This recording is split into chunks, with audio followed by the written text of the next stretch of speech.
오늘 생각할 말씀은 참된 예배라는 제목입니다. 아버지께 참되게 예배하는 자들은 영과 진리로 예배할 때가 오나니 곧 이때라. 하나님은 영이시니 예배하는 자가 영과 진리로 예배할지니라. 20세기에 아주 위대한 신학자인 칼 바르트라고 하는 신학자는 이런 말을 했습니다.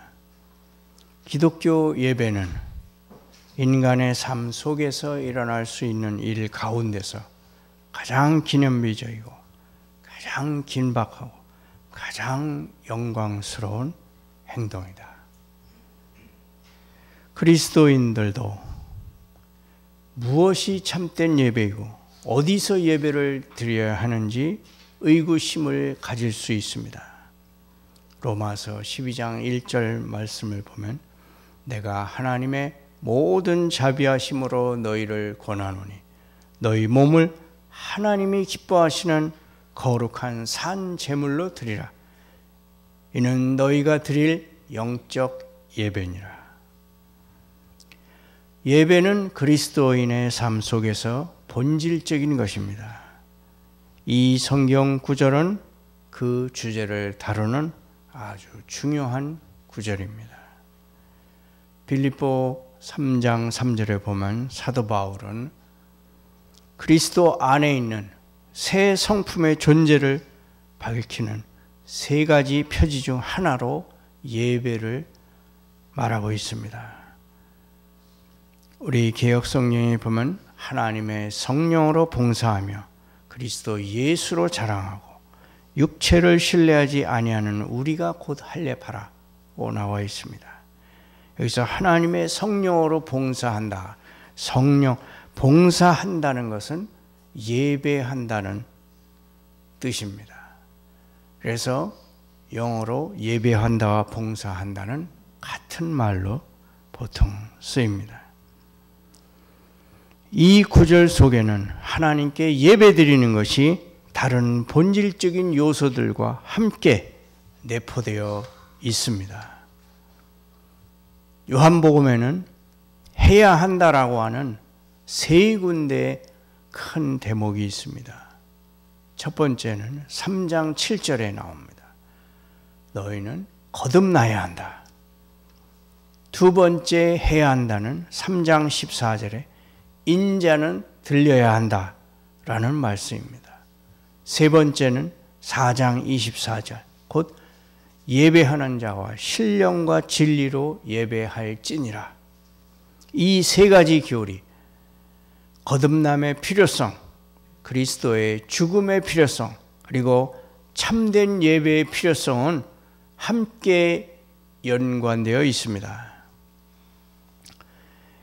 이 본문은 예배의 본질과 필요성에 다루는 아주 중요한 대목입니다. 왜냐하면 예배 또는 예배하는 자라는 말이 요한복음에서 13번 나오는데 그중 10번이 이 대목에서 나오기 때문입니다. 그러면 예배가 무엇입니까?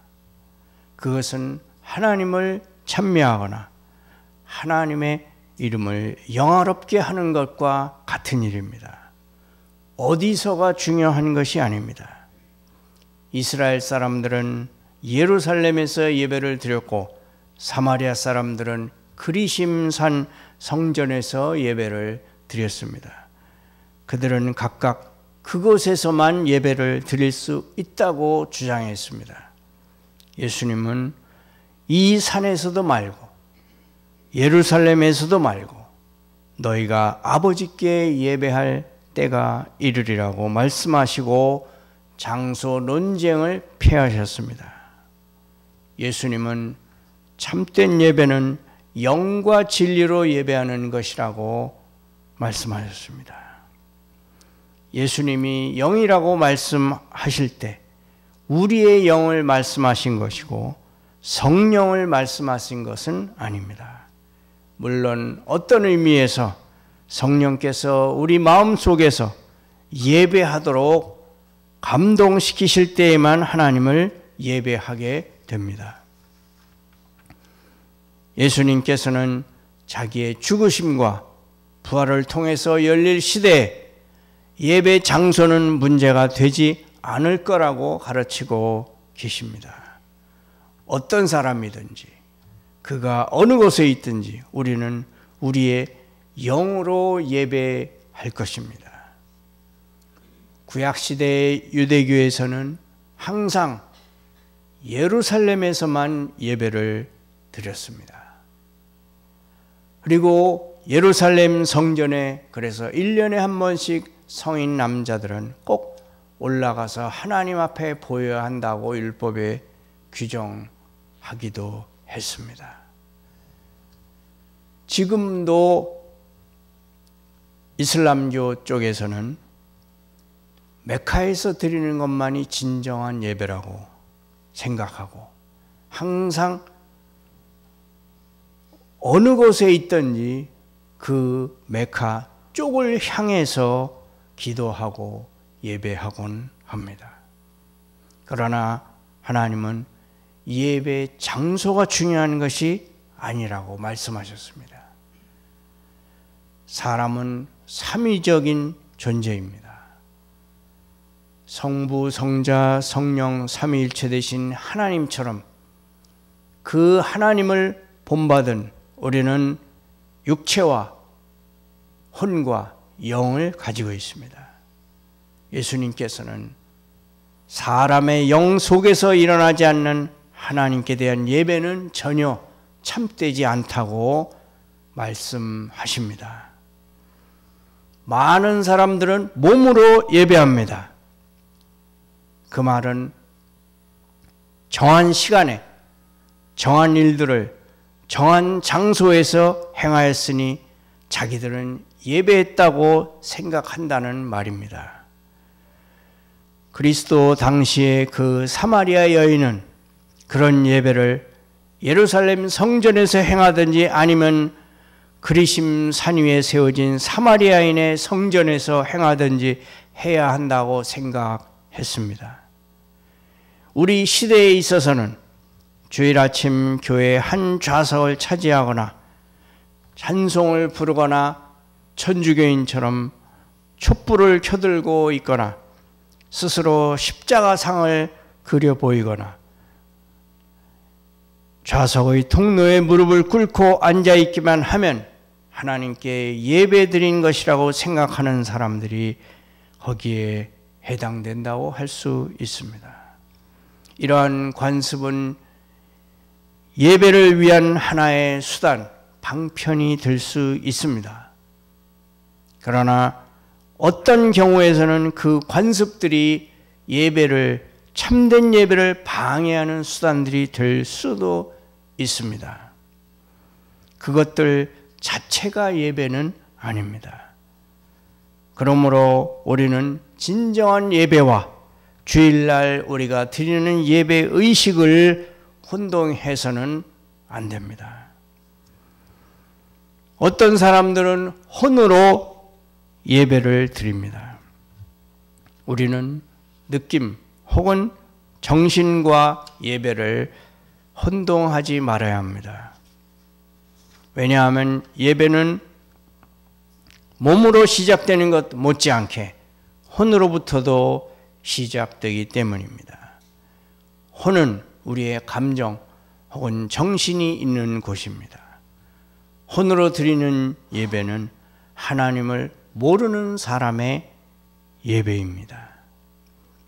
그러나 참된 예배는 우리의 영으로 드리는 것입니다. 하나님의 본성과 동일한 인간의 영이 하나님을 만나고 하나님의 사랑과 지혜와 진리와 거룩과 긍휼과 자비와 능력과 하나님의 모든 다른 속성들을 생각하고 하나님께 찬송을 드릴 때에만 존재하는 것입니다. 하나님을 모르는 사람은 육과 혼만 있을 뿐 영이 없습니다. 하나님이 그 영을 깨워주시기 전에는 영이 살아나지 않고 없습니다. 따라서 영이 없는 불신자는 진정으로 하나님을 예배할 수 없습니다. 20세기의 위대한 스코틀랜드의 신학학자 윌리엄 바클레이라고 하는 분이 계십니다. 그분이 예배에 대해서 이런 명언을 했습니다. 참되고 진정한 예배란 사람이 영을 통해서 하나님과 더불어 우정과 친밀함을 느끼게 될 때 존재하게 된다. 참된 예배란 어떤 장소에 나아가는 것이 아니다. 어떤 의식이나 예배 절차를 거치는 것도 아니다. 심지어 어떤 예물을 가져오는 것도 아니다. 불멸하고 눈에 보이지 않는 영이 하나님께 말하고 만날 때에 참된 예배가 있게 된다고 말했습니다. 그럼 영으로 하나님께 예배해야 한다는 진리는 우리 기독교에서 사용되는 여러 종류의 예배 의식에 관한 의문을 제기합니다. 왜냐하면 그 진리는 거짓된 교리를 암시하는 예배 의식적인 요소를 제외하고는 그 자체로 어떤 것도 더 선하거나 더 악한 예배 의식은 없다는 뜻이기 때문입니다. 어떤 사람들에게 있어서 어떤 종류의 예배가 다른 예배 의식보다 더 가치 있는 것으로 여겨질 것입니다. 어떤 사람은 루터교회나 성공회 그리고 순복음교회의 예배 의식보다 장로교의 예배 의식을 더 좋아할 수 있습니다. 루터교회나 성공의 예배 의식은 가톨릭의 예배 의식과 거의 비슷합니다. 순복음교회의 예배 의식은 너무 감정적입니다. 그런데 장로교의 예배 의식은 아주 지적입니다. 침례교의 예배 의식은 지적일 뿐 아니라 너무 조용합니다. 우리 기독교의 예배 의식은 온갖 종류의 예배 의식이 다 있습니다. 그러나 그것보다 더 중요한 것은 예배 드리려 하는 사람이 예배 의식 자체보다 하나님께 관심을 집중시키는 데 있어서 그 예배 의식이 효력을 가지고 있느냐 하는 것입니다. 영국의 유명한 작가인 그리고 신앙인인 C.S. 루이스라고 하는 분이 이런 말을 했습니다. 스텝 밟는 것을 주목하면서 그 박자 수를 계산하고 있는 한 춤추는 것이 아니라 춤추는 것을 배우는 것에 지나지 않는다. 완전한 예배의식은 우리가 그 예배의식을 전혀 의식하지 못하는 예배의식이다. 우리의 관심을 오직 하나님께만 주어지게 하는 예배의식이 진정한 예배라고 말했습니다. 이제 진리로 예배한다는 것에 대해서 생각을 해보겠습니다. 우리가 하나님께 드리는 참된 예배는 영어로뿐만 아니라 진리로 드려지는 예배임을 주목할 필요가 있습니다. 영과 진리로 예배한다. 그러면 진리로 예배한다는 것은 무슨 뜻입니까? 첫째로 진실로 하나님을 접근해야 한다는 뜻입니다. 정직하고 온 마음을 다 들여 하나님께 나아가야 한다는 뜻입니다. 예수님께서 당시 사람들에 대해 말씀하실 때 그 점을 말씀하셨습니다. 마태복음 15장 8절에 이 백성이 입술로는 나를 공경하되 마음은 내게서 멀도다. 사람의 계명으로 교훈을 삼아 가르치니 나를 헛되이 경배하는도다. 예수님에 따르면 예배드리는 자가 마음의 정직함을 가지지 않는다면 어떠한 예배도 참된 예배가 아니라는 말씀입니다. 우리는 예배하는 척 해서는 안 됩니다. 둘째로 성경 계시에 기초해서 예배해야 한다는 것입니다. 제가 방금 인용한 예수님 말씀 속에 그 점이 함축되어 있습니다. 왜냐하면 나를 헛되이 경배하는도다라는 구절은 성경의 교훈을 사람의 계명으로 바꿔버린 자들을 정죄하고 있기 때문입니다. 성경은 아버지의 말씀은 진리라고 말합니다. 그러므로 하나님께서 명령하신 대로 우리가 만일 진리로 예배하려면 우리의 예배는 성경의 원리와 권면들에 부합하는 것이어야 합니다. 결국 진리로 하나님을 접근한다는 것은 그리스도 중심적으로 하나님께 나아가야 한다는 것입니다. 이 말은 그리스도 안에서라는 뜻입니다. 왜냐하면 하나님께 나아가게 하는 하나님이 주신 길이 그 그리스도 안에 있기 때문입니다. 예수님께서 친히 제자들에게 나는 길이요 진리요 생명이니 나로 말미암지 않고는 아버지께로 올 자가 없다고 말씀하실 때 그 점을 의미하신 것입니다. 하나님께 나아가는 다른 길은 없습니다. 진리로 나아간다는 것은 그리스도로 말미암아 나아간다는 것입니다. 우리는 하나님께서 주신 길로 나아가야 합니다. 인간이 만들어낸 어떤 길로도 하나님께 나아가서는 안 됩니다. 결론적으로 말씀드리겠습니다. 영으로 예배하는 것은 영적으로 예배하는 것입니다. 진리로 예배하는 것은 진실로 예수님이 가르치신 대로 예수님 안에서 예수님의 이름으로 예배하는 것입니다. 그것은 서로 다른 두 가지 예배 방식이 아닙니다. 동일한 예배의 양 측면입니다. 영적으로 예배하는 것은 육신에 속한 단순한 외적인 의식과 반대되는 것입니다. 그것은 빛으로 밝혀진 정신과 애정이 가득한 마음의 경배를 하나님께 드리는 것입니다. 진실로 하나님을 예배하는 것은 그분이 스스로 나타내신 계시에 적합한 방식으로 진리에 따라 그분을 예배하는 것입니다. 그리고 아울러서 그것은 그럴듯하게 꾸며서가 아니라 충심으로 신실하게 예배 드리는 것을 의미합니다. 오로지 그러한 예배자만이 진정한 예배자입니다. 참된 예배란 무엇입니까? 첫째로 그것은 마치 불꽃이 원래 유래된 하늘의 원천, 곧 하나님께로 돌아가기 위하여 위로 솟아오르는 대로 새로운 성품이 추구하는 행동입니다. 둘째로 예배는 구속된 사람들의 행위입니다.